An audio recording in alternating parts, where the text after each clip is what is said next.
Good morning. It is I, Bun, back with a different book this time. Thought I would introduce some more Bun literature into the mix.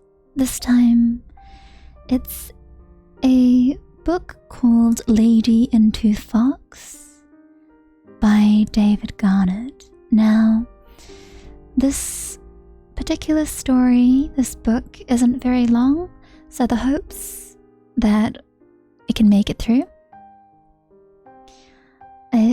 It's accessible to all, so if you do want to read it for yourself, I would highly recommend it.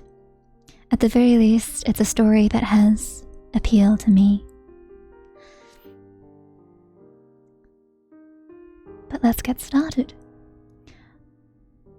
I won't have the text on screen today, because I think that if you do want to read it yourself, it'd be best not to have me harping alongside it. But if you'd like to listen, then let's read. Lady in Two Fox.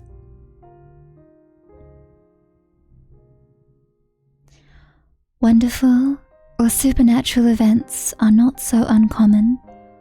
Rather, they are irregular in their incidence. Thus, there may not be one marvel to speak of in a century, and then often enough comes a plentiful crop of them. Monsters of all sorts swarm suddenly upon the earth. Comets blaze in the sky. Eclipses frighten nature.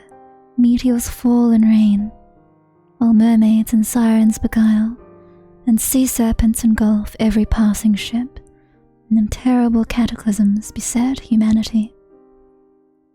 But the strange event which I shall here relate came alone, unsupported, without companions into a hostile world, and for that very reason claimed little of the general attention of mankind. For the sudden changing of Mrs. Tebrick into a vixen is an established fact which we may attempt to account for as we will. Certainly, it is in the explanation of the fact and the reconciling of it with our general notions that we shall find most difficulty, and not in accepting for a true story which is so fully proved, and that not by one witness, but by a dozen, all respectable, and with no possibility of collusion between them. But here I will confine myself to an exact narrative of the event and all that followed on it. Yet I would not dissuade any of my readers from attempting an explanation of the seeming miracle, because up till now none has been found which is entirely satisfactory.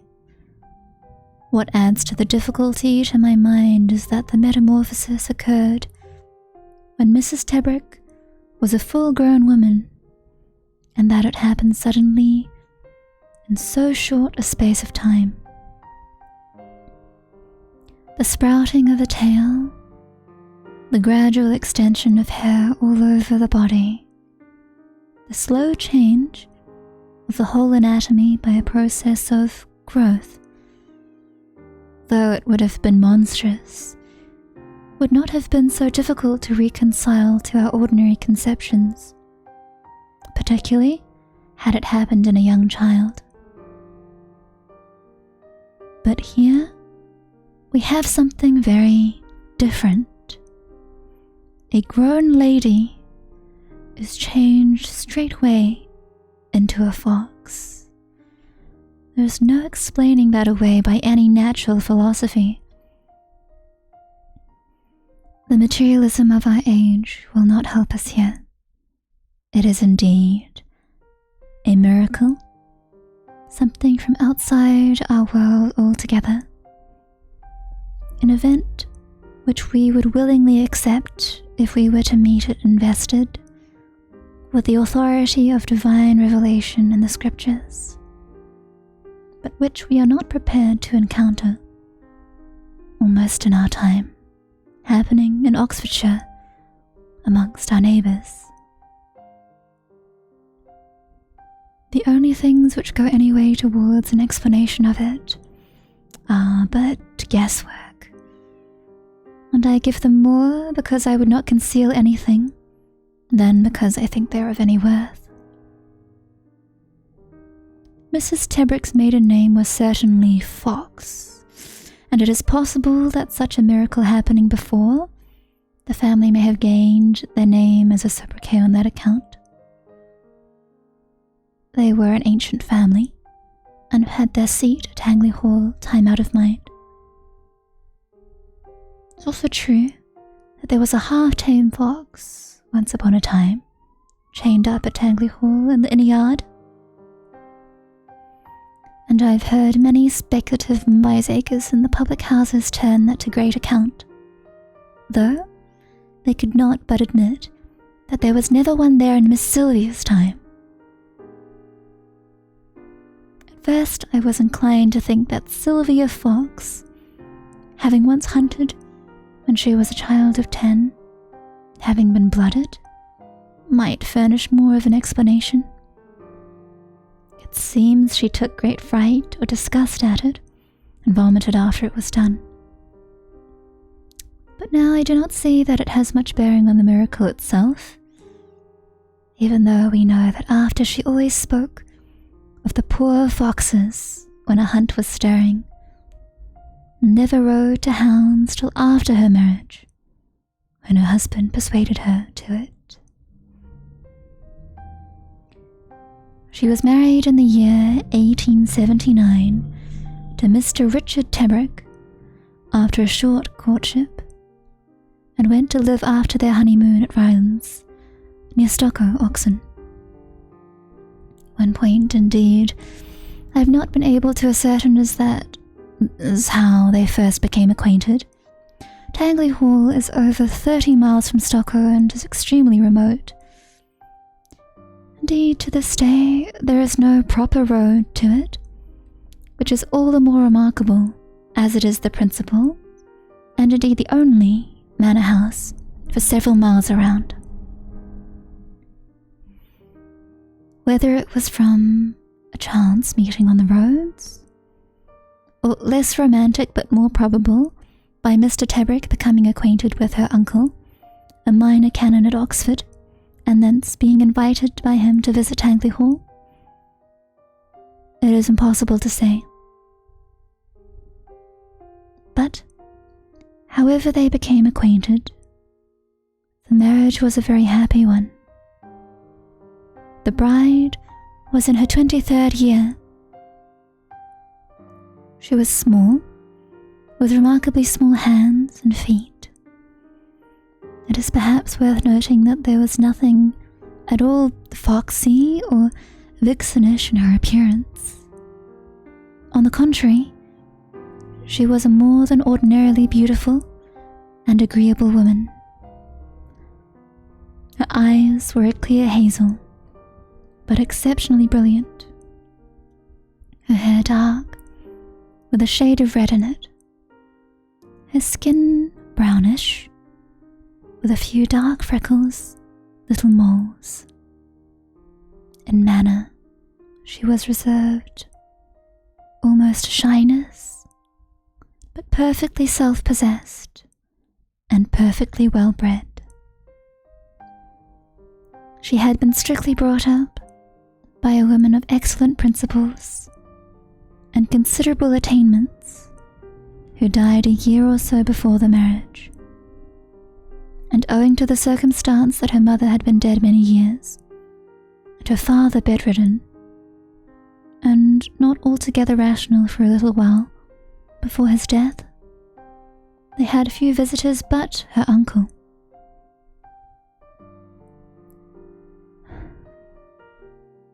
He often stopped with them, a month or two at a stretch, particularly in winter, as he was fond of shooting snipe, which are plentiful in the valley there. That she did not grow up a country hoyden is to be explained by the strictness of her governess and the influence of her uncle. But perhaps living in so wild a place gave her some disposition to wildness, even in spite of her religious upbringing. Her old nurse said, Miss Sylvia was always a little wild at heart, though if this was true, it was never seen by anyone else except her husband. On one of the first days of the year 1880, in the early afternoon, husband and wife went for a walk in the copse on the little hill above Rylands. They were still, at this time, like lovers in their behaviour, and were always together. While they were walking, they heard the hounds, and later the huntsman's horn in the distance. Mr. Tebrick had persuaded her to hunt on Boxing Day, but with great difficulty, and she had not enjoyed it, though of hacking she was fond enough. Hearing the hunt, Mr. Tebrick quickened his pace so as to reach the edge of the copse, where they might get a good view of the hounds if they came that way. His wife hung back, and he, holding her hand, began almost to drag her. Before they gained the edge of the copse, she suddenly snatched her hand away from his, very violently, and cried out so that he instantly turned his head.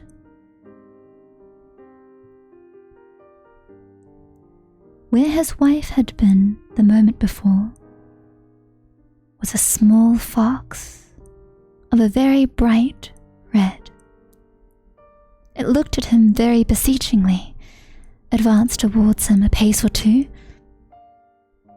and he saw at once that his wife was looking at him from the animal's eyes.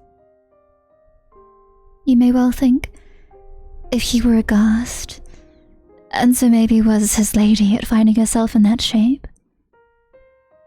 So they did nothing for nearly half an hour, but stare at each other, he bewildered, she asking him with her eyes, if indeed she spoke to him, "What am I now become?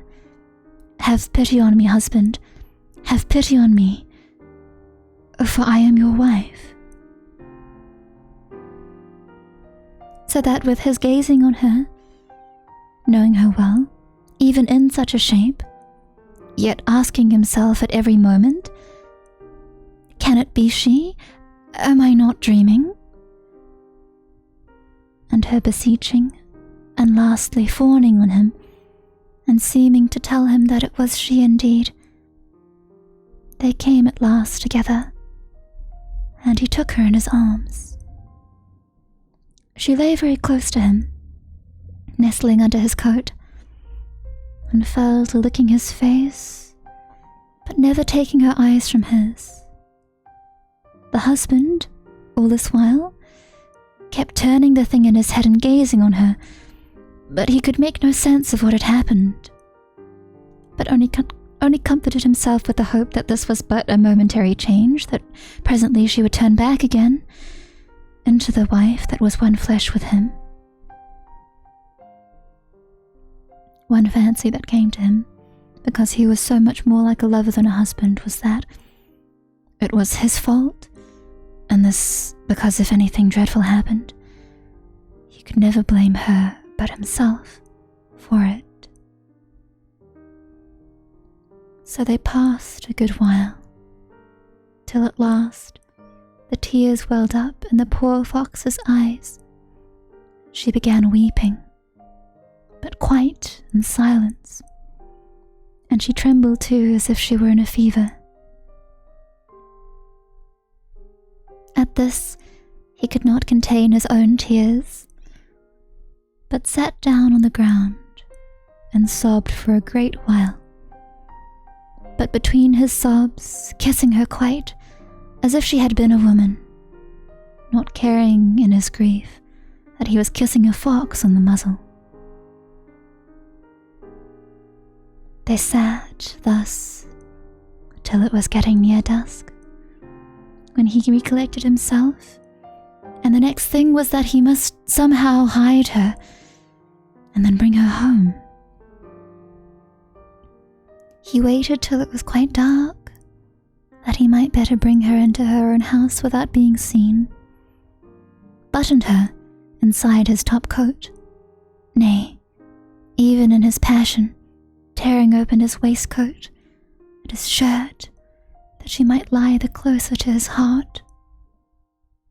For when we are overcome with the greatest sorrow, we act not like men or women, but like children, whose comfort in all their troubles is to press themselves against their mother's breast, or if she be not there, to hold each other tight in one another's arms.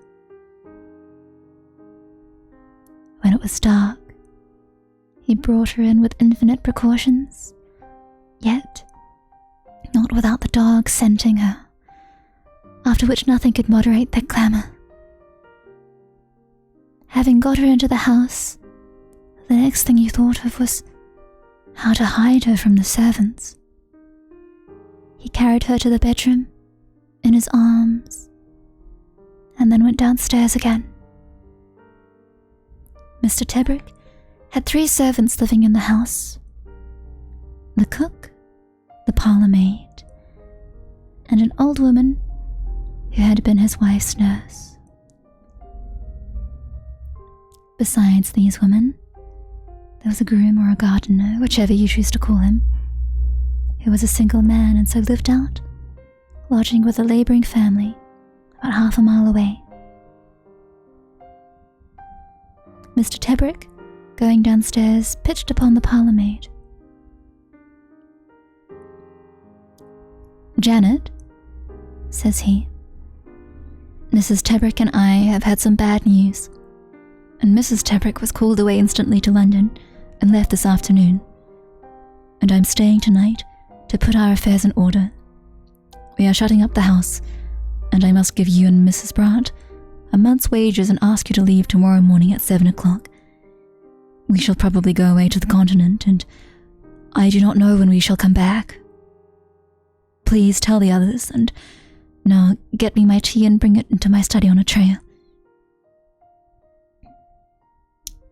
Janet said nothing, for she was a shy girl, particularly before gentlemen. But when she entered the kitchen, Mr. Tebrick heard a sudden burst of a conversation with many exclamations from the cook.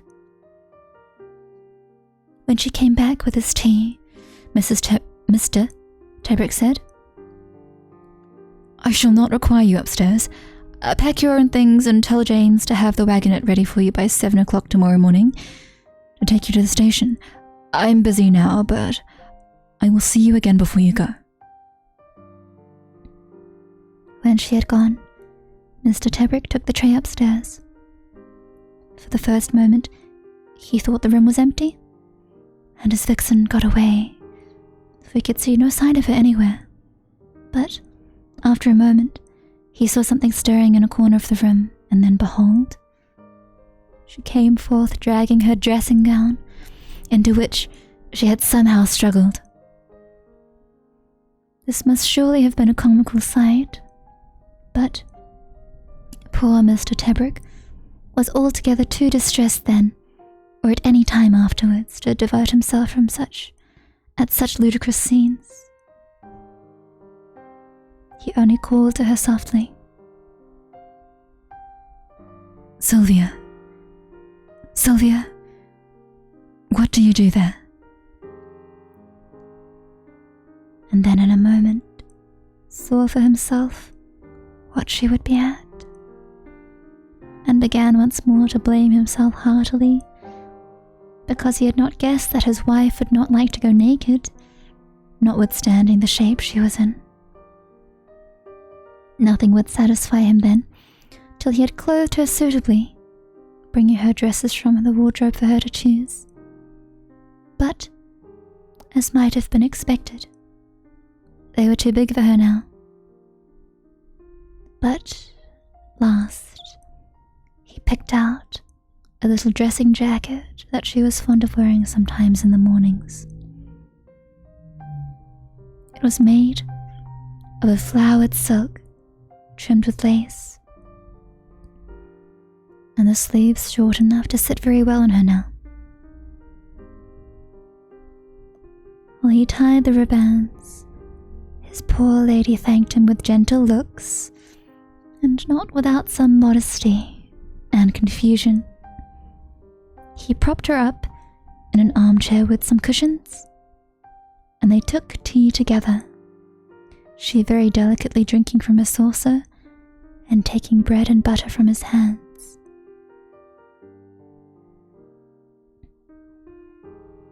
All this showed him, or so he thought, that his wife was still herself. There was so little wildness in her demeanor, and so much delicacy and decency, especially in her not wishing to run naked, that he was very much comforted, and began to fancy that they could be happy enough if they could escape the world and live always alone. From this too sanguine dream, he was aroused by hearing the gardener speaking to the dogs, trying to quiet them, for ever since he had come in with his vixen, they had been whining, barking, growling, and all as he knew because there was a fox within doors, and they would kill it. He started up now, calling to the gardener that he had come down to the dogs himself to quiet them, bade the man go indoors and leave it to him.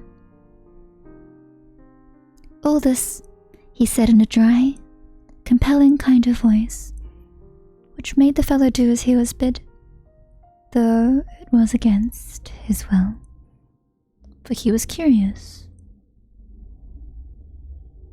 Mr. Tebrick went downstairs, and taking his gun from the rag, he loaded it and went out into the yard. Now there were two dogs. One, a handsome Irish setter, was his wife's dog.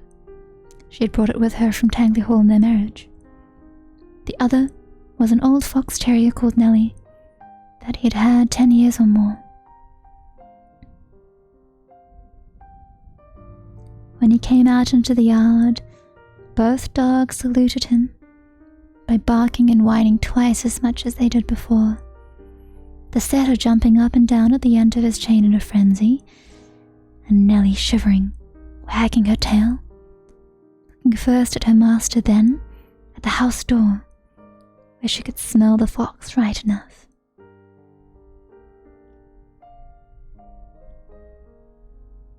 There was a bright moon, so that Mr. Tebrick could see the dogs as clearly as could be. First, he shot his wife, set her dead, and looked about him for Nellie to give her the other barrel, but he could see her nowhere. The dog was clean gone till, looking to see how she had broken her chain, he found her lying hid in the back of her kennel. But that trick did not save her, for Mr. Tebrick, after trying to pull her out by her chain, finding it useless, she would not come, thrust the muzzle of his gun into the kennel, pressed it into her body, and so shot her. Afterwards, striking a match, he looked in at her to make certain she was dead.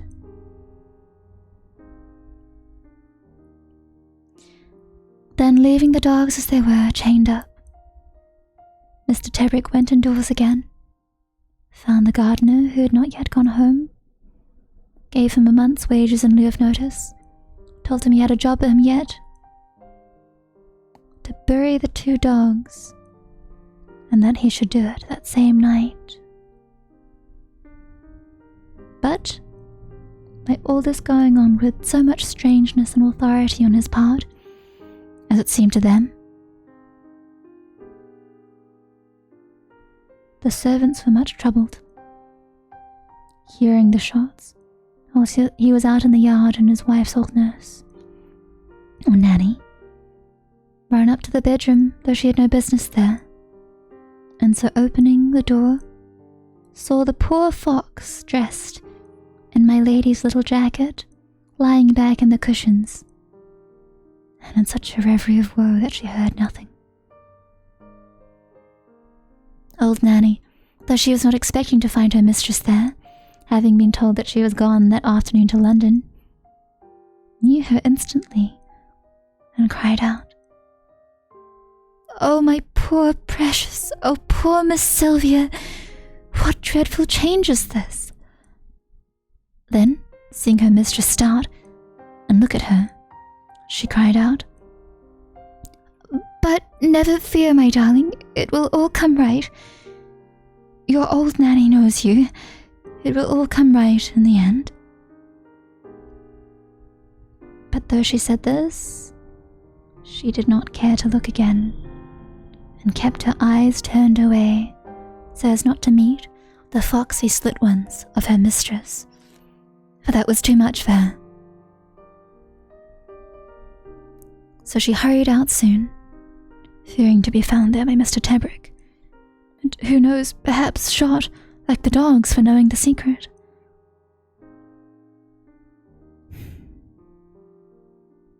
Mr. Tebrick had all this time gone about paying off his servants, shooting his dogs, as if he were in a dream. Now he fortified himself with 2 or 3 glasses of strong whiskey, and went to bed, taking his vixen into his arms, where he slept soundly. Whether she did or not is more than I or anybody else can say. In the morning, when he woke up, they had the place to themselves, for on his instructions the servants had all left first thing, Janet and the cook to Oxford, where they would try and find new places, and Nanny going back to the cottage near Tangley where her son lived, who was the pigman there. So with that morning there began what was now to be their ordinary life together. He would get up when it was broad day, first thing light the fire downstairs, cook the breakfast, then brush his wife, sponge her with a damp sponge, then brush her again, and all this using scent very freely to hide somewhat her rank odour. When she was dressed, he carried her downstairs, and they had their breakfast together, she sitting up to table with him, drinking her saucer of tea, taking her food from his fingers, or at any rate, being fed by him. She was still fond of the same food that she'd been used to before her transformation, a lightly boiled egg or slice of ham, a piece of buttered toast or 2, with a little quince and apple jam. While I'm on the subject of her food, I should say that reading in the encyclopedia he found that foxes on the continent are inordinately fond of grapes, and that during the autumn season they abandon their ordinary diet for them, then grow exceedingly fat and lose their offensive odour. This appetite for grapes is so well confirmed by Aesop, and by passages in the scriptures, that it is strange Mr. Tebrick should not have known it. After reading this account, he wrote to London for a basket of grapes, to be posted to him twice a week, and was rejoiced to find that the account in the encyclopedia was true in the most important of these particulars. His vixen relished them exceedingly, and seemed never to tire of them, so that he increased his order first from £1 to £3, and afterwards to 5. Her odour abated so much by this means that he came not to notice it at all, except sometimes in the mornings before her toilet. What helped most to make living with her bearable for him was that she understood him perfectly. Yes, every word he said. Though she was dumb, she expressed herself very fluently by looks and signs, though never by the voice. Thus, he frequently conversed with her, telling her all his thoughts and hiding nothing from her, and this the more readily because he was very quick to catch her meaning and her answers. "Puss, puss," he would say to her, for calling her that had been a habit with him always. Sweet puss, some men would pity me living alone here with you after what has happened, but I would not change places while you are living with any man for the whole world. Though you are a fox, I would rather live with you than any woman. I swear I would. And that too, if you were changed to anything." But then, catching her grave look, he would say, "Do you think I jest on these things, my dear? I do not. I swear to you, my darling, that all my life I will be true to you, will be faithful, will respect, reverence you, who are my wife. And I will do that not because of any hope that God in His mercy will see fit to restore your shape, but solely because I love you. However you may be changed, my love is not." Then anyone seeing them would have sworn that they were lovers, so passionately did each look on each other. Often he would swear to her that the devil might have power to work some miracles, but that he would find it beyond him to change his love for her.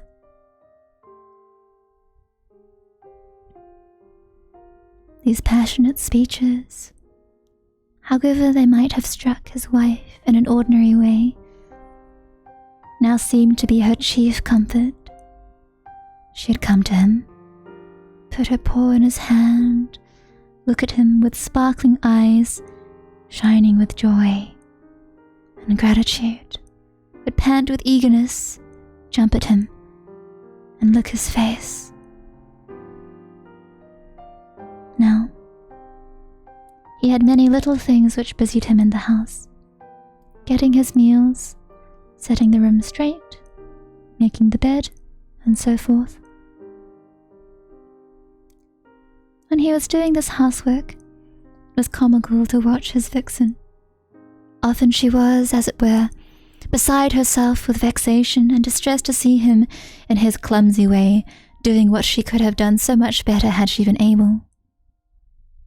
Then, forgetful of the decency and the decorum which she had first imposed upon herself never to run upon all fours, she followed him everywhere, and if he did one thing wrong, she stopped him and showed him the way of it. When he had forgot the hour for his meal, she would come and tug his sleeve and tell him as if she spoke, "Husband, are we to have no luncheon today?" This womanliness in her never failed to delight him, for it showed she was still his wife, buried, as it were, the carcass of a beast, but with a woman's soul. This encouraged him so much that he debated with himself whether he should not read aloud to her, as he often had done formerly. At last, since he could find no reason against it, he went to the shelf and fetched down a volume of the History of Clarissa Harlowe, which he had begun to read aloud to her a few weeks before. He opened the volume where he had left off with Lovelace's letter, after he had spent the night waiting fruitlessly in the copse.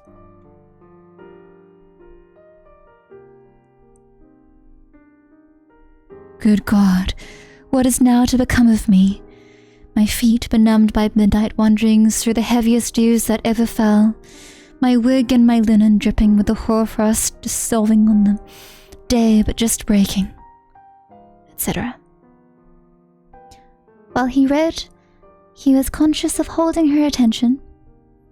Then, after a few pages, the story claimed all his, so that he read on for about half an hour without looking at her.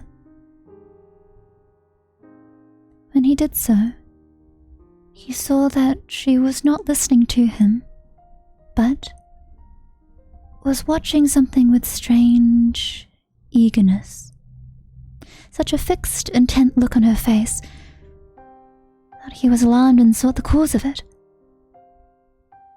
Presently he found that her gaze was fixed on the movements of her pet dove, which was in its cage hanging in the window. He spoke to her, but she seemed displeased, so he laid Clarissa Harlowe aside, nor did he ever repeat the experiment of reading to her.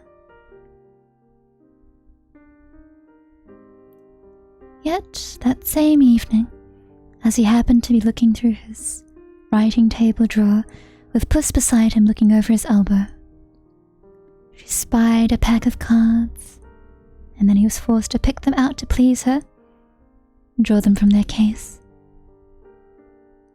At last, trying first one thing, then another, he found that what she was after was to play piquet with him. They had some difficulty at first in contriving for her to hold cards and then to play them, but this was at last overcome by his stacking them for her on a sloping board, after which she could flip them out very neatly with her claws as she wanted to play them. When they had overcome this trouble, they played 3 games. Most heartily she seemed to enjoy them. Moreover, she won all 3 of them. After this, they often played a quiet game of piquet together, cribbage too. I should say that in marking the points at cribbage on the board, he always moved her pegs for her as well as his own.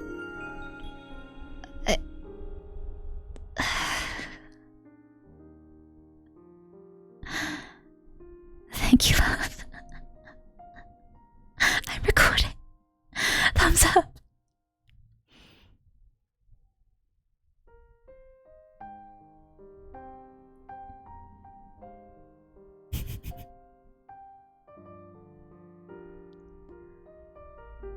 For she could not handle them or set them in the holes.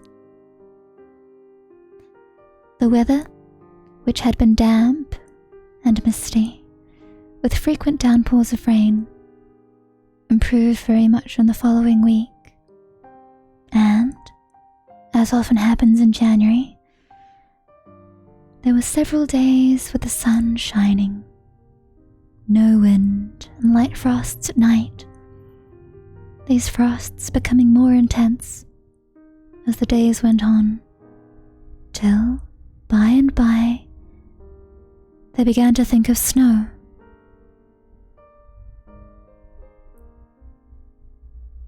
With the spell of fine weather, it was but natural that Mr. Tebrick should think of taking his vixen out of doors. This was something he had not yet done, both because of the damp, rainy weather up till then, and because the mere notion of taking her out filled him with alarm. Indeed, he had so many apprehensions beforehand that at one time he resolved totally against it, for his mind was filled not only with the fear that she might escape from him and run away, which he knew was groundless, but with more rational visions, such as wandering curs, traps, gins, spring guns, besides a dread of being seen with her by the neighborhood. At last, however, he resolved on it, and all the more as his vixen kept asking him in the gentlest way, might she not go out into the garden? Yet, she always listened very submissively when he told her that he was afraid, if they were seen together, it it would excite the curiosity of their neighbors. Besides this, he often told her of his fears for her account of dogs. But one day, she answered this by leading him to the hall and pointing boldly to his gun. After this, he resolved to take her, though with full precautions. That is, he left the house door open so that in case of need she could beat a swift retreat. And he took his gun under his arm and lastly, had her well wrapped up in a little fur jacket lest she should take cold.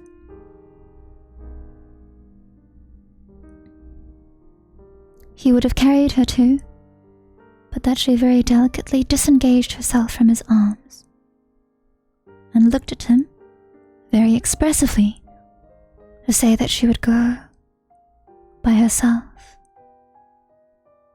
For already her first horror of being seen to go upon all fours was worn off, reasoning no doubt upon it that either she must resign herself to go that way or else stay bedridden all the rest of her life.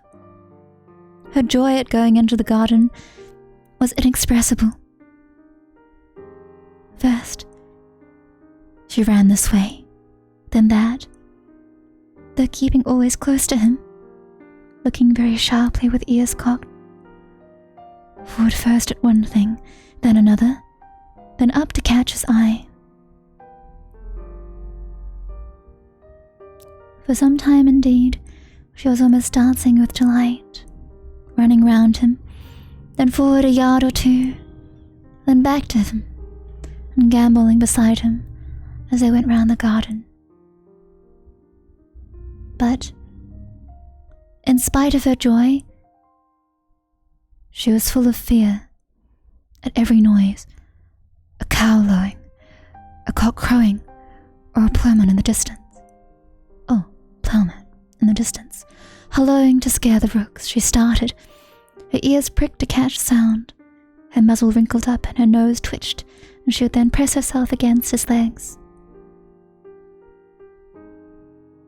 They walked round the garden, down to the pond, where there were ornamental waterfowl, teal, widgeon, and mandarin ducks. Seeing these again gave her great pleasure. They'd always been her favourites.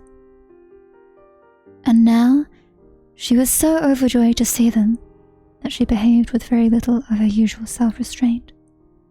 First she stared at them, then bouncing up to her husband's knee sought to kindle an equal excitement in his mind. While she rested her paws on his knee, she turned her head again and again towards the ducks, as though she could not take her eyes off of them, and then ran down before him to the water's edge. But her appearance threw the ducks into the utmost degree of consternation. Those on shore or near the bank swam or flew to the center of the pond, and there huddled in a bunch. And then, swimming round and round, there began such a quacking that Mr. Tebrick was nearly deafened. As I have said before, nothing in the ludicrous way that arose out of the metamorphosis of his wife, and such incidents were plentiful, ever stood a chance of being smiled at by him. So in this case too, for realizing that the silly ducks thought his wife a fox indeed, and were alarmed on that account, he found painful that spectacle which to others might have been amusing. Not so his vixen, who appeared if anything more pleased than ever when she saw in what a commotion she had set them, and began cutting 1,000 pretty capers. Though at first he called to her to come back and walk another way, Mr. Tebrick was overborne by her pleasure, and sat down, while she frisked around him happier far than he had seen her ever since the change.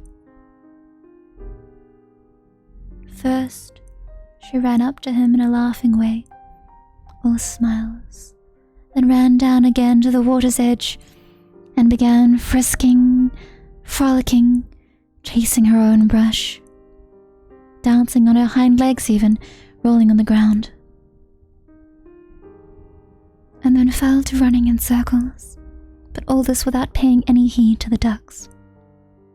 But they, with their necks craned out, all pointing one way, swam to and fro in the middle of the pond, never stopping their quack, quack, quack, and keeping time too, for they all quacked in chorus.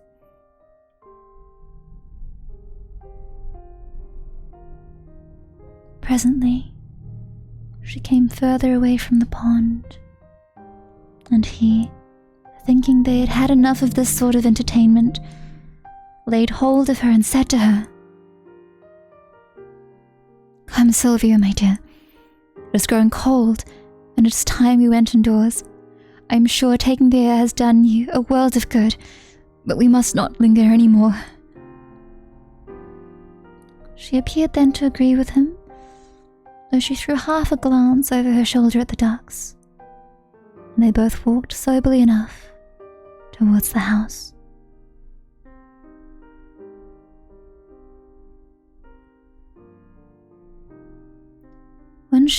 When they had gone about halfway, she suddenly slipped round and was off. He turned quickly and saw the ducks had been following them. So she drove them before her back into the pond, the ducks running in terror from her with their wings spread, and she not pressing them, for he saw that, had she been so minded, she could have caught 2 or 3 of the nearest. Then, with her brush waving about her, she came gambolling back to him so playfully that he stroked her indulgently, though he was at first vexed, then rather puzzled that his wife should amuse herself with such pranks. But when they got within doors, he picked her up in his arms, kissed her, and spoke to her. "Sylvia, what a light-hearted, childish creature you are. Your courage under misfortune shall be a lesson to me, but I cannot bear to see it." Here the tears stood suddenly in his eyes, and he lay down upon the ottoman, wept, paying no heed to her until presently he was aroused by her licking his cheek and his ear.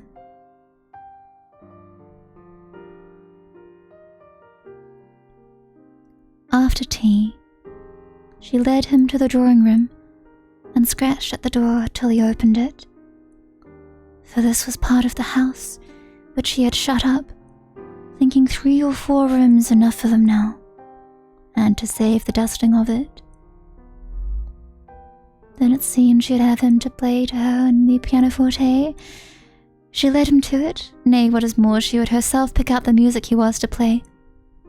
First it was a fugue of Handel's, and then one of Mendelssohn's songs without words, then the Diver, music from Gilbert and Sullivan.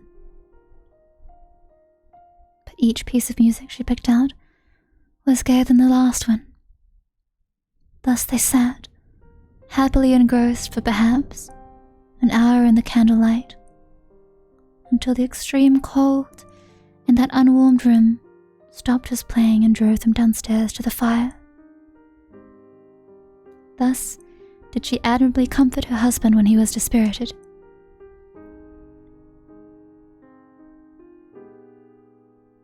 Yet, next morning, when he woke, he was distressed when he found that she was not in the bed with him, but was lying curled up at the foot of it. During breakfast, she hardly listened when he spoke, and then impatiently, but sat staring at the dove. Mr. Tebrick sat silently looking out his window for some time.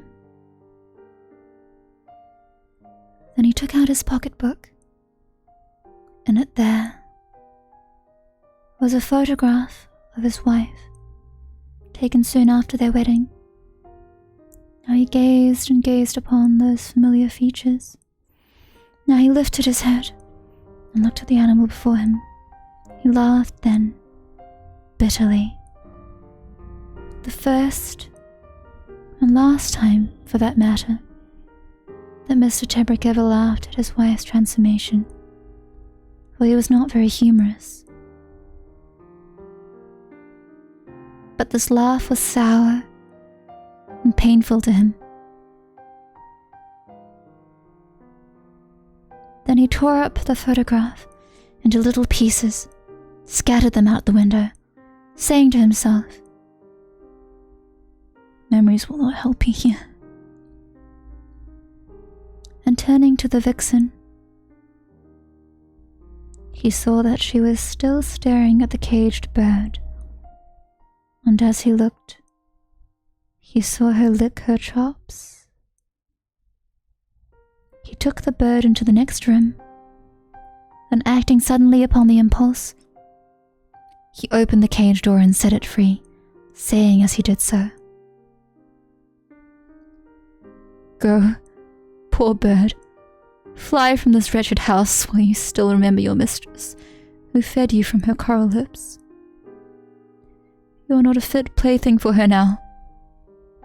Farewell, poor bird. Farewell.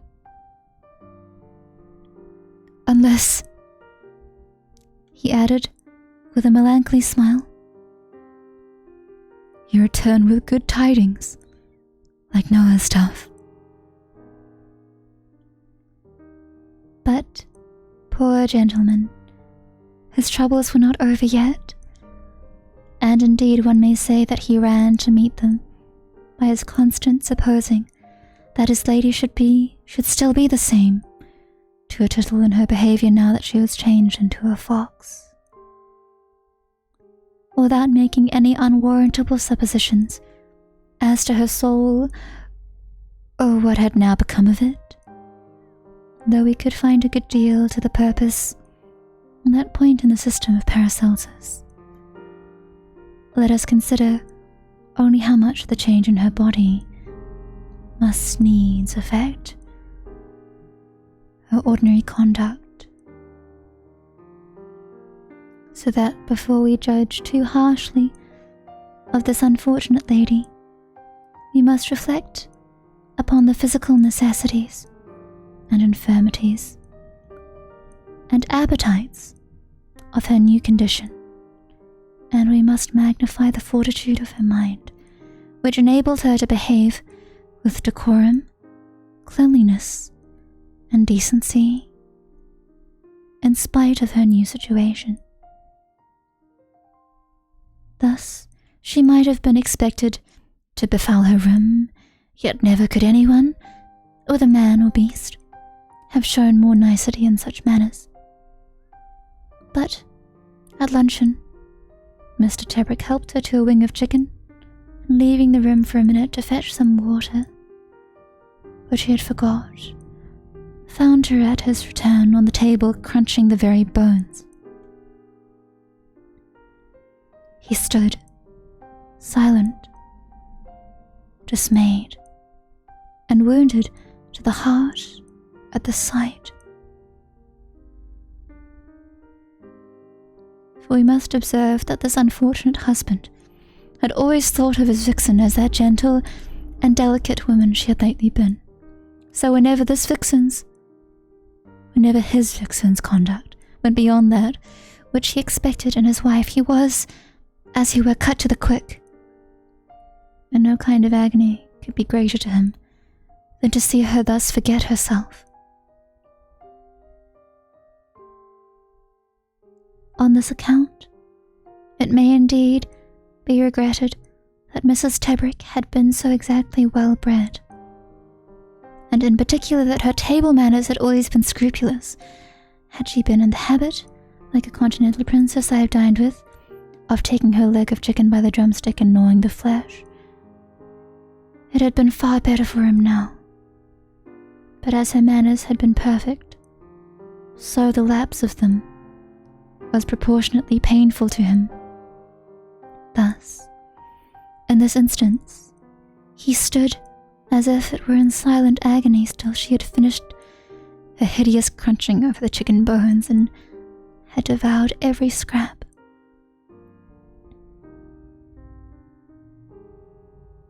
Then he spoke to her gently, taking her onto his knee, stroking her fur, and fed her with a few grapes, saying to her,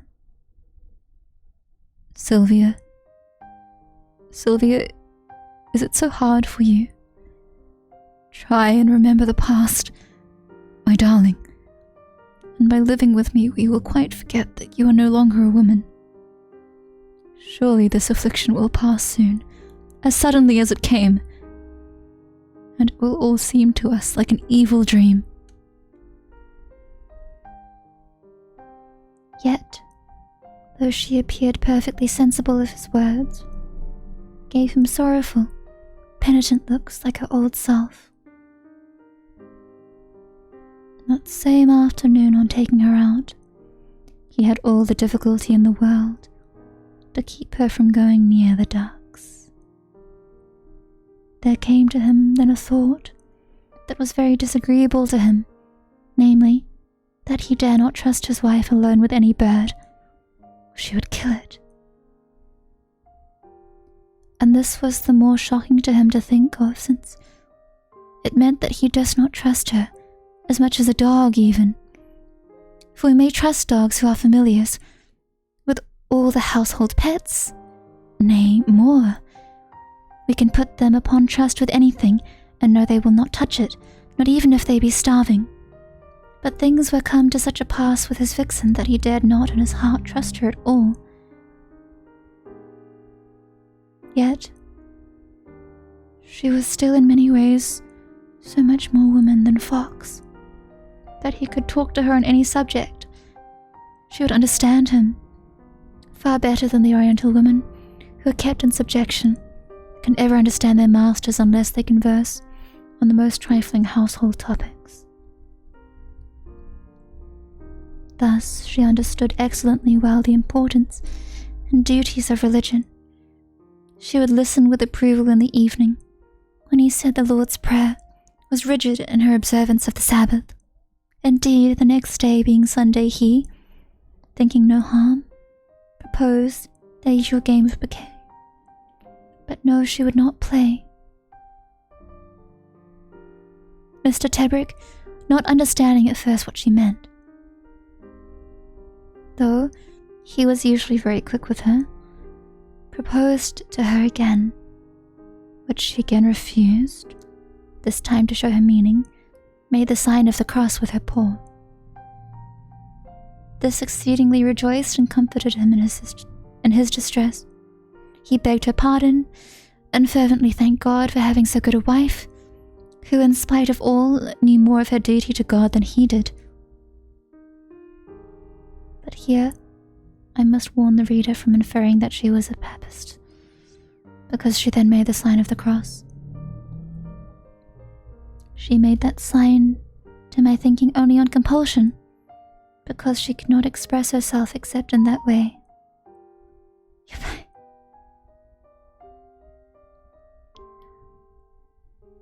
Pardon the second interruption.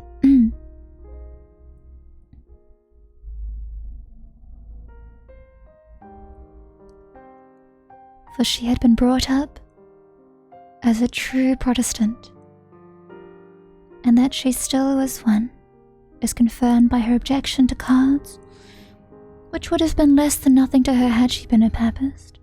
Yet that evening, taking her into the drawing room so that he might play her some sacred music, he found her after some time cowering away from him in the farthest corner of the room, her ears flattened back, and an expression of the greatest anguish in her eyes. When he spoke to her, she licked his hand, but remained shivering for a long time at his feet, and showed the clearest symptoms of terror if he so much as moved towards the piano. On seeing this, when recollecting how ill the ears of a dog can bear with our music, and how this dislike might be expected to be even greater in a fox, all of whose senses are more acute from being a wild creature. Recollecting this, he closed the piano, and taking her into his arms, locked up the room, and never went into it again. He could not help marveling, though, since it was but 2 days after she had herself led him there, and even picked out for him to play and sing those pieces which were her favorites.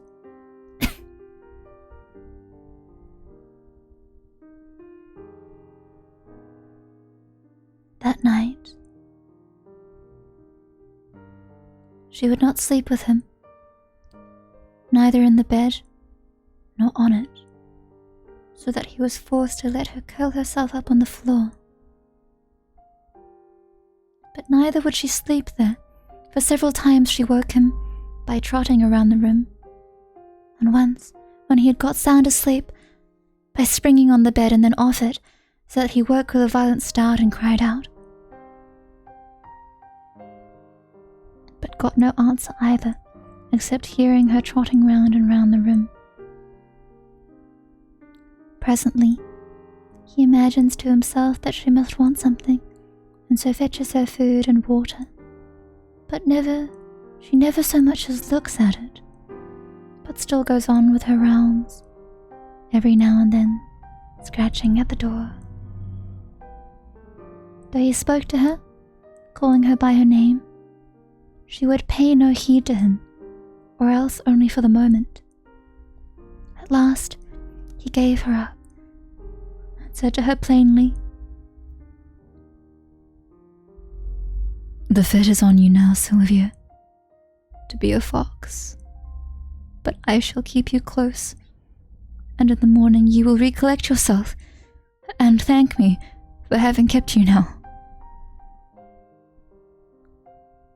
So he lay down again, but not to sleep, only to listen to his wife running about the room and trying to get out of it. Thus he spent what was perhaps the most miserable night of his existence. In the morning, she was still restless, was reluctant to let him wash and brush her, appeared to dislike being scented, but as it were, to bear with it for his sake. Ordinarily, she had taken the greatest pleasure imaginable in her toilet, so that, on this account, added to his sleepless night, Mr. Tebrick was utterly dejected. And it was then that he resolved to put a project into execution that would show him, so he thought, whether he had a wife, or only a wild vixen in his house. But yet he was comforted that she bore it all with him, though so restlessly that he did not spare her, calling her a bad wild fox, and then speaking to her in this manner. "Are you not ashamed, Sylvia, to be such a madcap, such a wicked hoyden, you who were particular in dress? I see it was all vanity. Now you have not your former advantages, you think nothing of decency."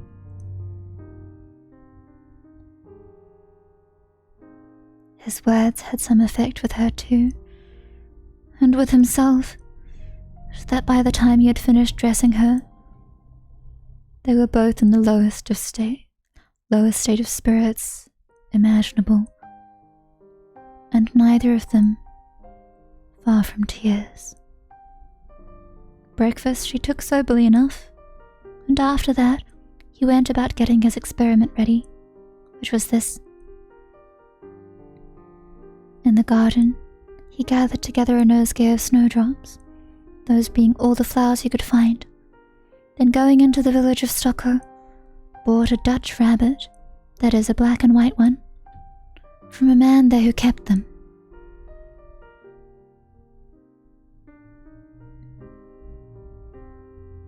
When he got back, he took her the flowers and at the same time set down the basket with the rabbit in it, with the lid open. Then he called to her. "Sylvia, I have brought some flowers for you. Look, the first snowdrops."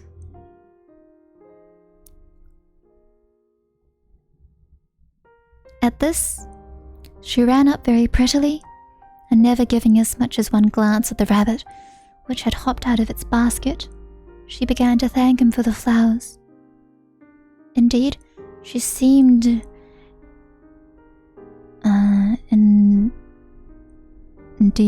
fatigable. Is the spelling correct? In showing her gratitude, smelt them, stood a little way off looking at them, then thanked him again. Mr. Tebrick, and this was all part of his plan, then took a vase and went to find some water for them, but left the flowers beside her. He stopped away 5 minutes, timing it by his watch, listening very intently, but never heard the rabbit squeak. Yet, when he went in, what a horrid shambles was spread before his eyes. Blood on the carpet, blood on the armchairs and antimacassars. Even a little blood spurtled onto the wall. And what was worse, Mrs. Tebrick, tearing, growling over a piece of the skin and the legs, for she had eaten up all the rest of it. The poor gentleman was so heartbroken over this that he was like to have done himself an injury, and at one moment thought of getting his gun to have shot himself and his vixen too. Indeed, the extremity of his grief was such that it served him a very good turn,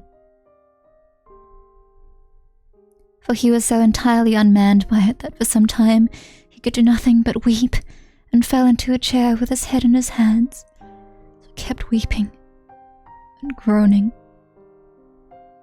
After he had been some little while employed in this dismal way, his vixen, who had by this time bolted down the rabbit head, skin, ears, and all,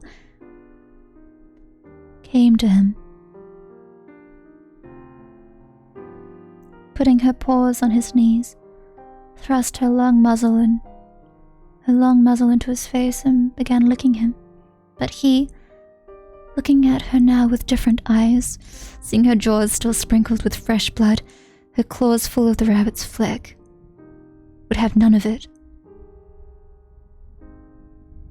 But though he beat her off 4 or 5 times, even to giving her blows and kicks, she still came back to him, crawling on her belly, imploring his forgiveness with wide-open, sorrowful eyes. Before he had made this rash experiment with the rabbit and the flowers, he had promised himself that if she failed in it, he would have no more feeling or compassion for her than if she were in truth a wild vixen out of the woods. This resolution, though the reasons for it had seemed to him so very plain before, he now found more difficult to carry out than to decide on. At length, after cursing her and beating her off upwards of half an hour, he admitted to himself that he still did care for her, and even loved her dearly in spite of it all, whatever pretense he affected towards her.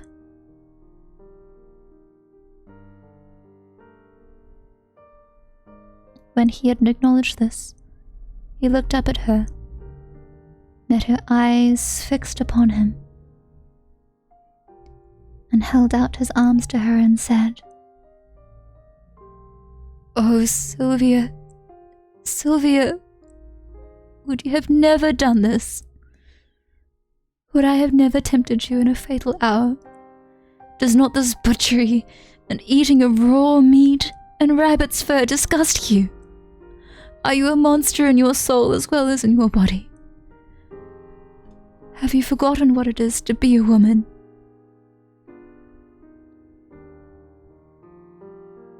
Meanwhile, with every word of his, she crawled a step nearer on her belly, and at last climbed sorrowfully into his arms. His words that seemed to take effect on her. Her eyes filled with tears, and she wept most penitently in his arms. Her body shook with her sobs as if her heart were breaking.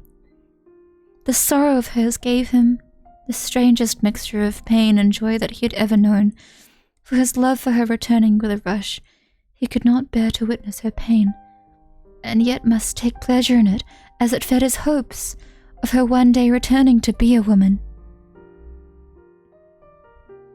So the more anguish of shame his vixen underwent, the greater his hopes rose, till his love and pity for her, increasing equally, he was almost wishing her to be nothing more than a mere fox, than to suffer so much by being half human. At last, he looked about him somewhat dazed, with so much weeping, then set his vixen down on the ottoman, began to clean up the room with a heavy heart. He fetched a pail of water, washed out all the stains of blood, gathered up the 2 antimacassars and fetched clean ones from the other rooms. While he went about his work, his vixen sat and watched him very contritely with her nose between her 2 front paws.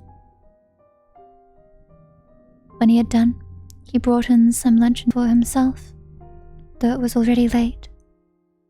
But none for her, she having lately so infamously feasted. But water he gave her, and a bunch of grapes. Afterward, she led him to the small tortoiseshell cabinet and would have him open it. When he had done so, she motioned to the portable stereoscope which lay inside. Mr. Tebrick instantly fell in love with her wish, and after a few trials, adjusted it to her vision. Thus they spent the rest of the afternoon together, very happily looking through the collection of views which he had purchased, of Italy, Spain, and Scotland. This diversion gave her great apparent pleasure, afforded him considerable comfort. But that night, he could not prevail upon her to sleep in bed with him, and finally allowed her to sleep on a mat beside the bed, where you could stretch down and touch her. So they passed the night, with his hand upon her head.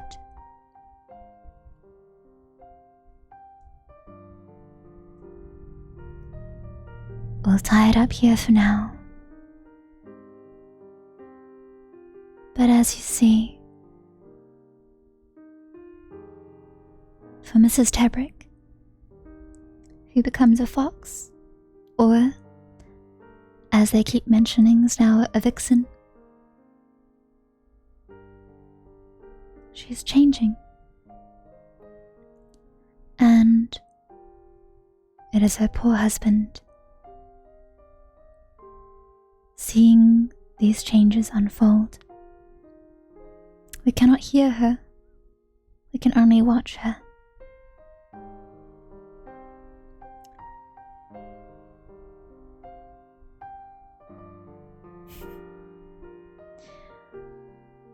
Hope you enjoyed listening in to part 1 of Lady and the Fox by David Garnett. We'll pick this up shortly. Good night.